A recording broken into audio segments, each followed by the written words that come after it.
আজ 30শে আগস্ট আমরা চলে এসেছি কল্যাণী বিএসএফ ক্যাম্প। দেখি ফিজিক্যাল পাস ক্যান্ডিডেট রিভিউ নিই। দাদা তোমার আজকে রান ছিল নাকি? হ্যাঁ আজকে ছিল। তুমি কোন কাছে দৌড়ালে?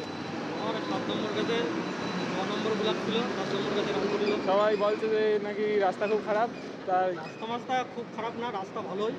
যারা রান করতে পারে না তারাই বলতে রাস্তা খারাপ। আমার মাঠেও যা লাগতো, মাঠেও আমার 21 মিনিট লাগতো। এখানে একটু রাস্তা একটু খারাপ বলে 21.5 মিনিট লেগেছে। ভয় পাওয়ার কোনো আর কারণ নেই। হাইট চেস্ট হাইট সাইজ পুরো ঠিকঠাক। আমার যা অন্য জায়গায়ও যা করে এখানেও তাই করেছে। ফোনে কোনো চাপ নেই। হাইট সাইজ যার আছে সেই পিঠাবে, না যার নেই সে পিঠাবে। আর ঘড়ি টড়ি নিয়ে ঢুকতে দিস নাকি? হ্যাঁ ঘড়ি তো কালকে থেকে অ্যালাউ করছে। ঘড়ি নিয়ে কোনো চাপ নেই।